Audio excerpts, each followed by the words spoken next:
Target করা হচ্ছে। আমরা কি বলবো? আমি প্রধান নির্বাচন কমিশনারকে বলবো, আপনি যদি ক্ষমা চান আমরা আপনাকে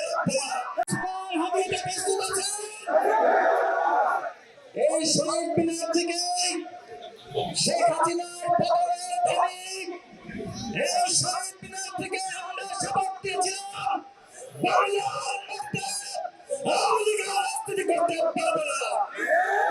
এই শহীদ মিনার থেকে আমাদের বলতে হবে বাংলাদেশে আর ভারতীয় আধিপত্যবাদের রাজনীতি চলবে না। আমার ভাই হাদিকে গুলি করা হয়েছে পরিকল্পিতভাবে হত্যার উদ্দেশ্যে, এই গুলি করা হয়েছে। আমার ভাই হাদি আমাদের মাঝে ফিরে আসবে কি আসবে আমরা কেউ জানি না, কিন্তু হাদি লাখ হাদির জন্ম দিয়ে গেছে।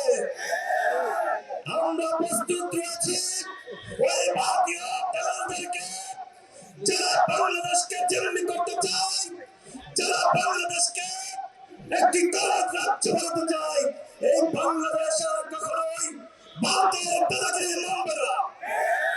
আওয়ামী লীগ বাংলাদেশে রাজনীতি করতে চাই, আমরা কি মেনে নেব বন্ধুগণ? হাদির সাথে আমার সর্বশেষ স্মৃতি, একটা প্রোগ্রামে আমি এবং সে পাশাপাশি ছিলাম। আমি তাকে বলেছিলাম আওয়ামী লীগ এখন স্বপ্ন দেখছে স্বতন্ত্র লীগ রূপে ফিরে আসতে চায়। আওয়ামী লীগের পদাধিকারী নেতারা তারা স্বতন্ত্র ভাবে নির্বাচন করবে।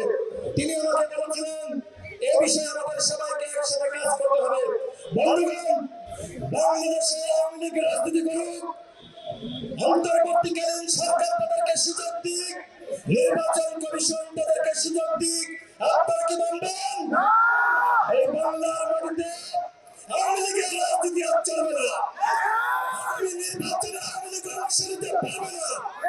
আমি সর্বশেষ বলতে চাই, আজকে ওসমান হাদিকে যেভাবে রক্তাক্ত করা হয়েছে, হত্যার উদ্দেশ্যে গুলি চালানো হয়েছে, আমরা দেখছি ফেসবুকে বিভিন্ন হিট লিস্ট ঘুরে বেড়াচ্ছে, আমাদেরকে টার্গেট করা হচ্ছে।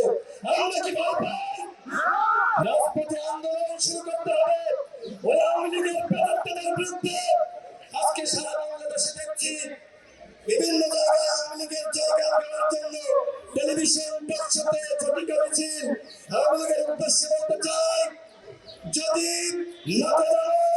পিঠে ছাড়া বেঁধে বাংলাদেশে আওয়ামী লীগের রাজনীতি চলবে না, ভারতের দাসত্ব চলবে না। আজকে আমরা প্রস্তুত হয়েছি এই শহীদ মিনার থেকে আমাদের শপথ দিতে হবে এবং নির্বাচন কমিশনের ব্যাপারে যে কথাটি না বললেন না, আজকে প্রধান নির্বাচন কমিশনার বলেছেন আমার ভাই হাদির উপর যে হামলা হয়েছে এইটা নাকি বিচ্ছিন্ন ঘটনা।